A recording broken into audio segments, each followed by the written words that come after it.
Still dealing with Abraham and looking at these various covenants. Good to see Chris back with us. Amen. Good to see you in the house. Amen. I was going to put an APB out on you. Your mom, she saved you. She said, "Oh, Pastor River, he's in D.C. Oh, okay. So, run away or nothing. I was going to go find you. Amen. So make you run back. So we thank God for you being with us tonight. Amen. So an extension of credit. Last week we were dealing with just the Abrahamic covenant. We've been talking about these covenants and dispensations for the last few weeks or so, last few months or so, and just want to continue in that vein. Again, for the title tonight, we're using an extension of credit. We're going to get into some depths of just what God and how God looked at Abraham, and ultimately even how God views us when we operate in that same faith. I want to do this though. I know we've talked about the dispensations. We've given biblical stories. We've given even biblical information relative to the various types of dispensations that we have. But tonight what I want to do is, for your notes, I want to make sure that you can biblically identify where these covenants are, how these covenants look, and how the construct of the Bible is. So when we deal with covenants, I'm going to give you 7 different covenants, the dispensations that we know and that we're learning, but I'm going to give you where they're referenced in the Bible and how this should help us as we approach the Bible. All right? So the first covenant we know is the Edenic covenant, okay? That's the covenant God made in Eden, the Garden of Eden. That covenant's time frame and dispensation of innocence is noted from Genesis chapter 1, verse 1, up through Genesis chapter 3, verse 13. Sky, we're not going to have any noise or any crying tonight. All right. Genesis chapter 1, verse 1 through Genesis chapter 3, verse 13, we identify this is the setting, this is the backdrop of the Edenic covenant being the time of innocence. Genesis chapter 3, verse 14 through Genesis chapter 9, or Genesis chapter 8, verse 22, we identify this being the time frame of the Adamic covenant. This is the covenant God made with Adam, bringing about a dispensation of consciousness. All right? We are aware of our sin. Genesis chapter 3, verse 14 through Genesis chapter 8, verse 22 is the time frame or the capsule wherein we identify the Adamic covenant. All right? Dispensation of conscience. The third covenant is the Noahic covenant. This is where we see in Genesis chapter 9, verse 1 through Genesis chapter 11, verse 32, that capsule, that set of time was ruled by human government. That was dispensation for the Noahic covenant. It was human government. All right? So Genesis chapter 9, verse 1 through Genesis chapter 11, verse 32, we identify that this being the capsule of time where the human government was ruling the dispensation, the Noahic covenant. The fourth dispensation, or the fourth covenant, was the Abrahamic covenant. That thing which we're dealing with tonight and we'll continue to deal with. Genesis chapter 12, verse 1 through Exodus chapter 19, verse 4 is the time of promise. That is the dispensation of promise, the Abrahamic covenant. Genesis chapter 12, verse 1 through Exodus chapter 19, verse 4 is where we identify the time of promise. Abrahamic covenant, fourth covenant, Abrahamic covenant, the dispensation was that of promise. Genesis chapter 12, verse 1 through Exodus chapter 19, verse 4. Here's where it gets a little tricky. All right? The fifth covenant, which we have not yet gotten to, we're going to get to these next 3 at some point next year, is the covenant, the Mosaic covenant. The Mosaic covenant is the fifth covenant, bringing about a dispensation of law. The construct of that, the capsule of time in which the Bible kind of notes this time frame, is found in Exodus chapter 19, verse 5, up through the death of Christ on the cross. Wow. Now, the reality is, because the Gospels are constructed, Matthew, Mark, Luke, and John, they're constructed in a way in which they're all, well, 3 of them are called synoptic Gospels, meaning they're writing the gospel message of Christ from their own viewpoint. They're writing the gospel message of Christ from their own viewpoint. So I can't just say that, law stopped at the end of the book of Matthew, because you got 3 other Gospels that have written relative to their view of Jesus' ministry. So scripturally, we can say from Exodus 19, verse 5, up through the death of the cross. All right, that's the time or the set of the law. All right, so what we really identify is the large portion of the Bible, really the majority of the Old Testament, is constructed under the viewpoint of law. And so when we get to dealing with law, we begin to understand why it was that God dealt with people the way he did. He was killing people, he was doing things because that was the law of that time, and that was the construct of it. The sixth covenant, which is the covenant we live under today, is the new covenant. The new covenant. The new covenant brought about the dispensation of grace. That's what we live under today. We live under grace. By grace we're saved. The new covenant. We identify that the new covenant is noted in Jeremiah, which is an Old Testament book. The new covenant is noted in Jeremiah chapter 31, verse 31, where he tells of a time to come. That is not the introduction of the new covenant. It is a foretelling of the new covenant. The new covenant actually exists from the time of Christ's resurrection from the dead until he comes back for the church. So we're living today under the new covenant. We're living today under grace. After which Christ raised from the dead, he brought back with him the dispensation of grace. What we're still living under now. 2,000 years later, we're living under that same dispensation, and we will live under it until he comes back to get the church. The seventh and final covenant is the Davidic covenant. The Davidic covenant. This is the covenant God made with David. It is first noted in the Old Testament in 2 Samuel chapter 7, verses 12 through 16. It's noted there, but it tells of a future prophecy. It tells of times to come. The dispensation in which this is known as is the fullness of times. Meaning that we really won't know what that dispensation looks like because we'll be in a new heaven when that's jumping off. We won't even really have a concern about all that other stuff, but we'll find the scriptorial referencing to the Davidic covenant really in Revelation chapter 4, verses 1 through the end of the book, which is Revelation 22, verse 21. So, Revelation chapter 4, verse 1 through 22, 21. 22, 21, which is the last verse in the Bible, where we identify that seventh and final covenant being scriptorially explained. Now, when you're writing and you're doing your cross references and things like that, we give you this part that I'm going to get into it. In Ephesians chapter 1, verse 10, we identify that Paul gives us the dispensational name to match the Davidic covenant. He says that in the dispensation of the fullness of times, these things would be. So we identify in Ephesians 1 and 10, Ephesians chapter 1, verse 10, that it will be in the dispensation of the Davidic covenant where it would be the fullness of time. So as things are going on, as eternity is existing, that would be the ruling government of that particular time. So we see that when we're reading the Bible, when we're looking at the construct of Scripture, whenever it is that we're in a place, it's always good to have an idea what covenant this is talking about. It's always good to have an idea what's the tone, what dispensation is this coming from. So 90% of the stuff that we're reading in the New Testament is going to be coming from a tone of grace. It's going to be coming under the dispensation wherein we currently live. 90% of the Old Testament, after we get through, Genesis, we get into Exodus on through, most of that is relative to the dispensation of law. So when it is that they would say an eye for an eye, Jesus comes along and say, well, under grace, we're going to turn the other cheek.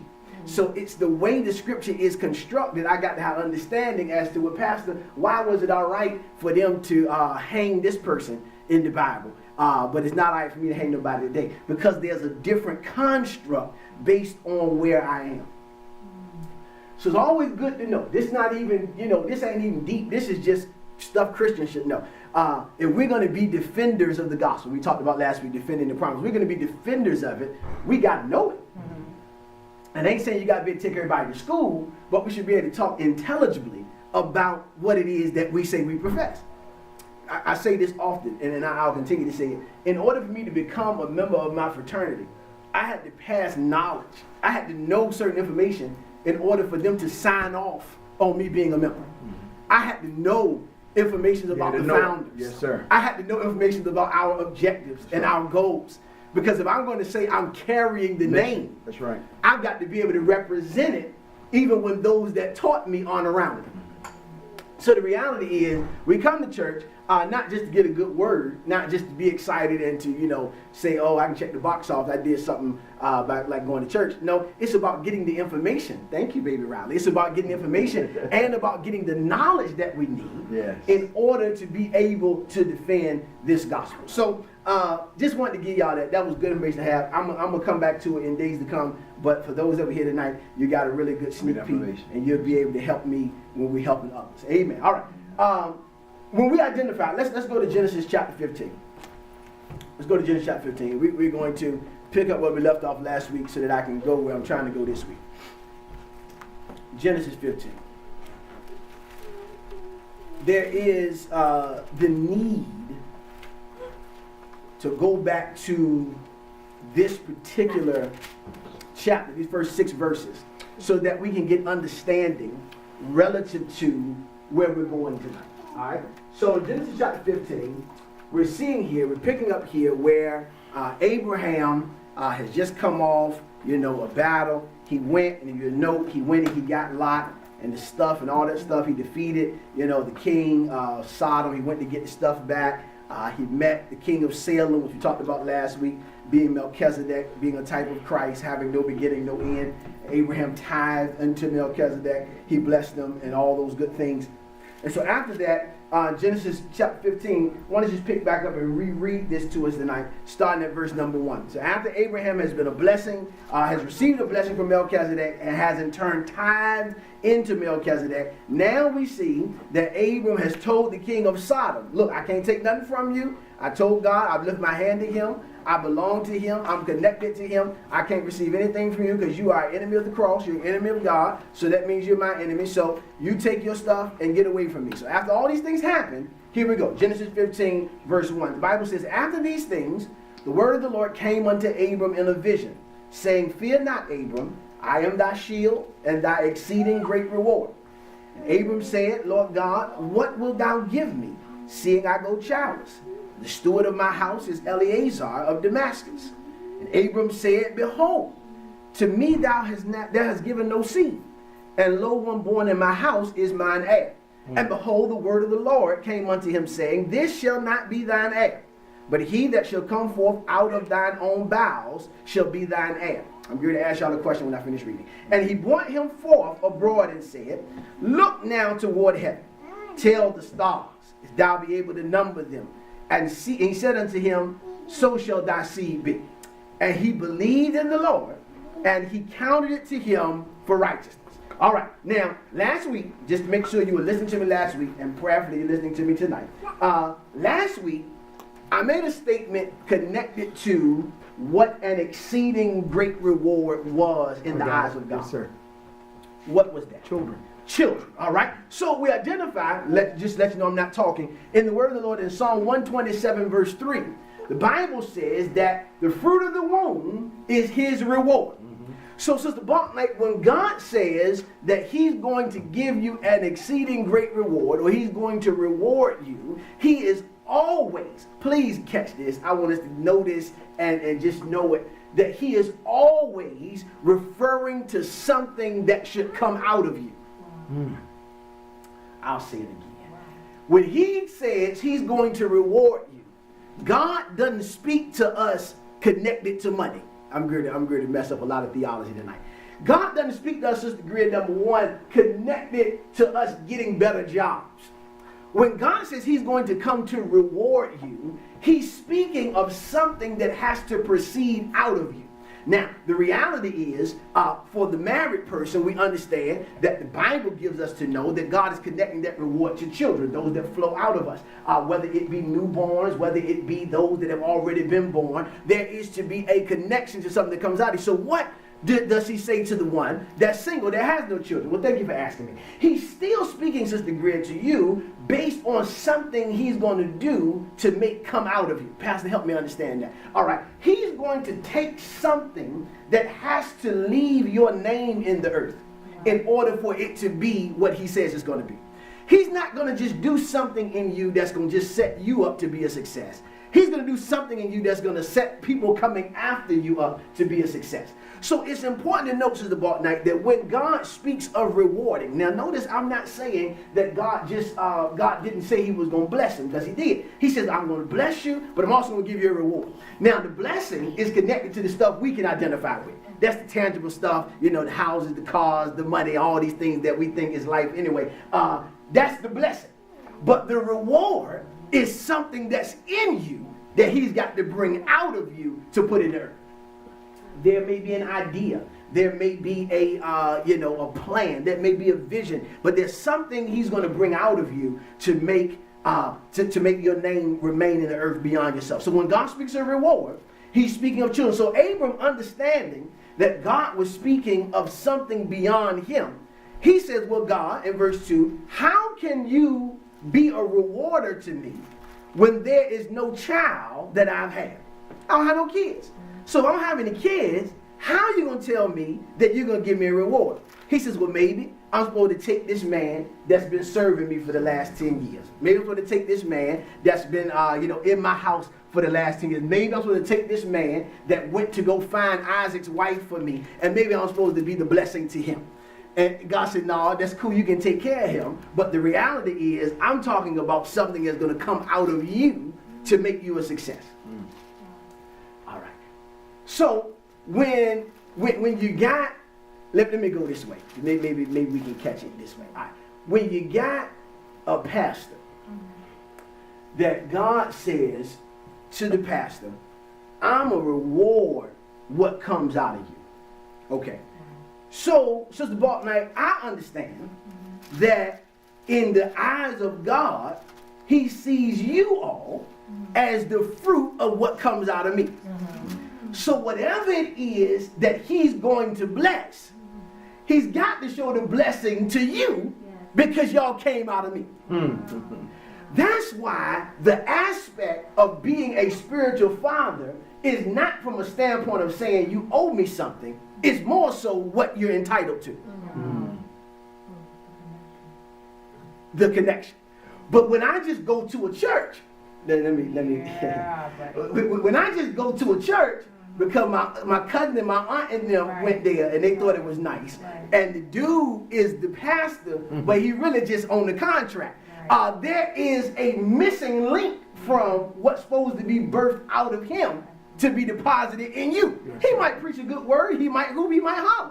But if there's not an impartation, you're missing your reward because he's forfeited being a father. Wow. So whatever it is, Sister Thompson, that God is going to ultimately do through you, heavy talk what I'm getting ready to say, it's got to come through me first. Wow. That's what you get when you connect with a pastor and not a church. There you go. That's good. So if you understand, now this the thing, Sister Foster, that I grabbed hold to, and I caught it. I mean, I caught it with open arms and started tap dancing when I caught it. What my understanding is I can only go up when my leader goes up. Yeah. So let me push him Yes. so I can get up too. That's good.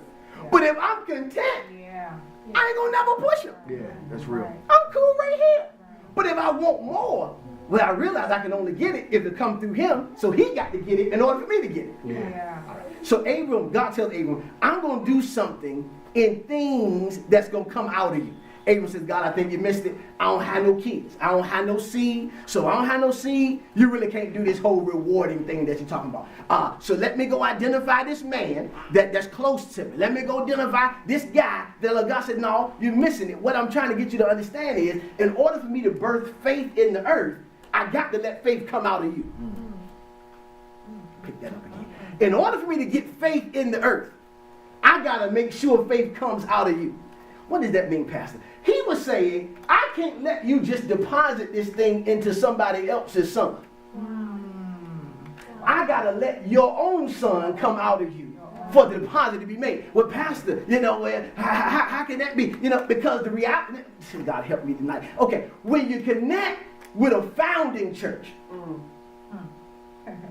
there was not another spirit before your pastor. That's right.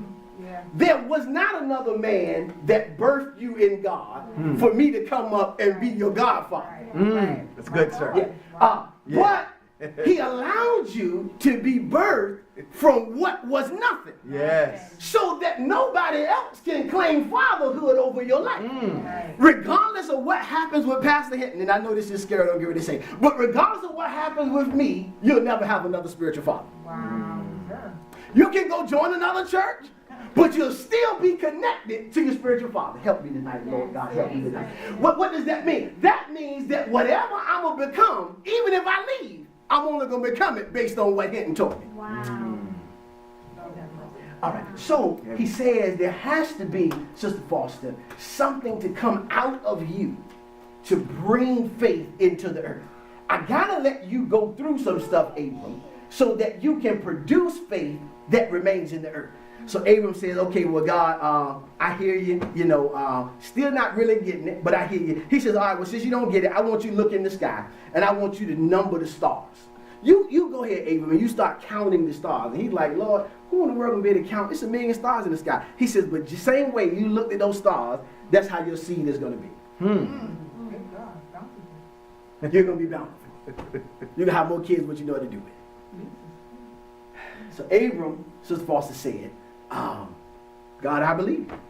And because of his statement of belief, now this is where I got to do some teaching tonight. Because of his statement of belief, the Bible says, I gave you this to where I ended off last week, it was imputed to him, or was accounted to him for righteousness. Now, that word accounted, when we get to the New Testament, it's going to yield a word that says imputed. All right, that imputing means to be given credit. All right, now I'm teaching tonight on an extension of credit. All right, that word accounted or imputed speaks of there being an extension or there being a giving of credit. Now, Minister Black, this is what we got to really grasp tonight. Yes, let me sir. give you some definitions, because I don't think people really, we know, but I want us to know for real. Let me let y'all know what the definition of credit means. I got 7 different definitions, so I don't know if I'm going to give them all to you, but I'm going to give you a few of them. The first definition of the word credit, check this out, Deacons Black, is a belief or confidence. Credit is a belief or confidence. A belief or confidence. The second definition for the word credit is favorable reputation. Favorable reputation. I already know I'm going to get in trouble tonight, but I got to do it anyway. Yeah.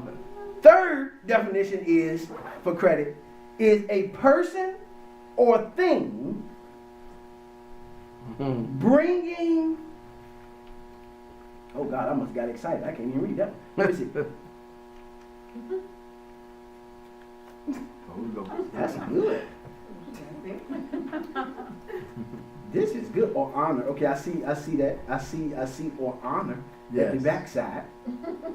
Yeah. Oh, there it is. Approval. All right. Yes, a sir. person or thing bringing approval or honor. So let me go back. All right, first, credit is a belief or confidence. Secondly, it is favorable reputation. Thirdly, it is a person or thing bringing approval or honor. Fourthly, oh God, right here, it is a sum available to a person from a bank. Stick with me on this. A sum, credit, a sum available to a person from a bank. This is going to make a whole lot of sense. The next one, credit, is the entry of an account of payment on a debt. The entry in an account of payment on a debt. Entry in an account on payment of a debt. Another definition for credit is to trust in one's ability to meet payments. My God. Yeah. A trust in one's ability to meet payments. Let me get where I'm trying to go. So we see credit has a wide range of definitions. All right, it can really just be that, you know, I got belief or confidence in a thing. I'm giving it credit. I believe it, you know, or it can be that favorable reputation. Now, when we deal in the natural, let's make it plain naturally before we bring the spiritual side into our balance, Sister Kanisha. When we naturally deal with credit, yes, sir. This score is normally the thing that can either get you something or stop you from getting something. This is true. Credit, your reputation, gives you something. That's amazing. Or stops you from getting something. This is true. My name has enough power to say what I will do or what I won't do because of my name. Yes. God says that He has given us, through in Abraham, credit because of believing Him. Come on, teach. He's given us a reputable name and a favorable reputation based on our ability to believe Him. Okay. He says, when you believe me, Sister Akasha, when you have faith in me, baby Riley, when you believe in what I'm capable of doing, God says it is at that point that I see you as righteous. Okay. Even, Sister Thompson, when your life didn't match your faith, I'll ignore your lifestyle. Teach us. And I'll highlight your faith and call you righteous. Oh, that's awesome. You know, like I said, I'm going to get in trouble. And people thought I was getting in trouble on the financial side. No, I'm ready to get in trouble on your life. Okay. Because a lot of times, we still watching a lot of junk. Let me teach tonight the way I want to. Let me just take my bow tie on, because I feel the Holy Ghost when I said that. Sister Kanisha, I felt the ring there when I said that. We still watching a lot of foolishness on TV. This is true. God said, because I talked to God, Sister Thompson, because you got a pastor. I want y'all to know. I ain't gonna say it. Find a neighbor and take a neighbor. Neighbor, we got a pastor. Neighbor, we got a pastor. Okay, so I already know what I'm dealing with in the spirit. And I'm saying, well, God, how in the world can we take in this kind of junk that we taking in, but still operate as righteous in your eyes? He said, Hinton, look at the scripture. I'm not looking at the junk they taking in. Help me tonight, God. But I'm looking at their ability to believe me. And when I see they got faith, I'll let that faith count as righteousness in their life. Wow. Now, here's the thing, Sister Faulkner. This is the thing right here that causes one to now really want to do a real reevaluation. When I look at the life of Abraham, I identify, Sister Thompson, that Abraham had righteousness accounted to him, but he still went through stuff for another 15 years because of the stuff he was doing. Wow. So he got the credit for being righteous, but he had to pay the price for his life. So when it is that God, Sister Faulkner, is still favoring us, when our life isn't always reputable, help me to teach tonight. It's not that He's ignoring our issues, Sister Cooper. It's that He